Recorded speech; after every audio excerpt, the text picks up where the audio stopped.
Shalom, perkenalkan nama saya Dutalia Evelyn Bolampia, mahasiswa aktif dari Institut Agama Kristen Negeri Manado dengan NIM 250101055, program studi Pendidikan Agama Kristen.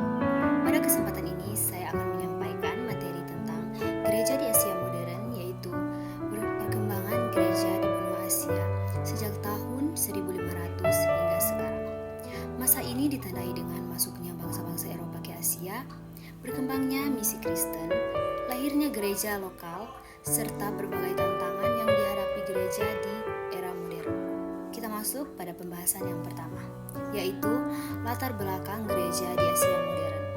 Memasuki abad ke-16, bangsa-bangsa Eropa seperti Portugis, Spanyol, Belanda, Inggris, dan Prancis datang ke Asia untuk berdagang sekaligus membawa agama Kristen melalui kegiatan misi. Penyebaran Injil berkembang ke India, Tiongkok, Jepang, Korea, Filipina, Indonesia, dan berbagai wilayah Asia lainnya.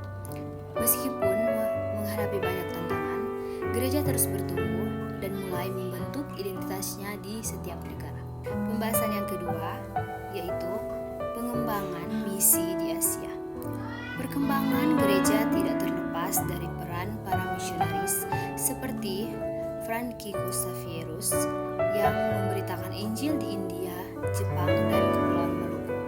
Dan yang kedua, Matteo Ricci yang memperkenalkan kekristenan di Tiongkok dengan menghargai budaya setempat. Yang ketiga, William Carey yang dikenal sebagai Bapak Misi Modern melalui pelayanan pendidikan, penerjemahan Alkitab, dan penginjilan di India. Mereka juga mendirikan sekolah, rumah sakit, dan berbagai lembaga sosial sebagai bentuk pelayanan kepada masyarakat. Pembahasan yang ketiga, perkembangan gereja di beberapa negara Asia. Yang pertama, Filipina. Filipina menjadi negara dengan jumlah umat Kristen terbesar di Asia karena pengaruh penjajahan Spanyol. Dan yang kedua, Korea Selatan mengalami pertumbuhan gereja yang sangat pesat dan aktif dalam penginjilan. Dan yang ketiga, Tiongkok tetap mengalami pertumbuhan melalui gereja-gereja rumah meskipun menghadapi tekanan. Dan yang keempat, Jepang memiliki jumlah umat Kristen yang relatif kecil, tetapi gereja tetap melayani masyarakat. Dan yang kelima, Indonesia menerima Injil sejak kedatangan Portugis dan Belanda dan kini memiliki berbagai denominasi gereja yang terbesar di seluruh wilayah Indonesia. Pembahasan yang keempat yaitu tantangan gereja Asia di Asia modern. Gereja di Asia menghadapi berbagai tantangan seperti perbedaan budaya dan agama, penolakan atau penganiayaan di beberapa negara, sekularasi, perkembangan teknologi, dan arus globalisasi. Karena itu, gereja perlu tetap setia pada firman Tuhan dan mampu menjawab kebutuhan zaman. Pembahasan yang kelima yaitu peran gereja di Asia masa kini. Gereja memiliki peran penting yaitu memberitakan Injil, menjadi terang dan garam dunia melalui kasih dan pelayanan, mengembangkan pendidikan dan pelayanan kesehatan, kemudian melayani masyarakat melalui bantuan sosial. Selanjutnya, memanfaatkan teknologi digital untuk ibadah, penginjilan, dan pembinaan iman.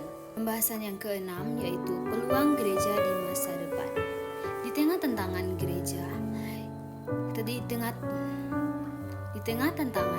gereja tetap memilih peluang besar antara lain pertumbuhan orang percaya di beberapa negara Asia, pemanfaatan media digital untuk pemberitaan Injil, kerjasama antar gereja, keterlibatan generasi muda dalam pelayanan.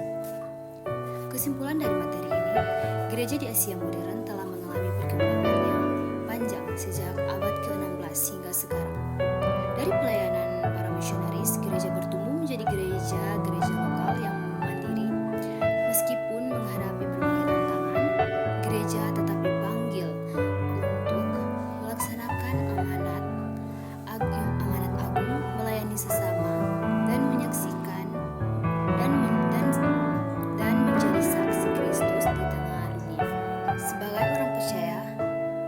juga dipanggil untuk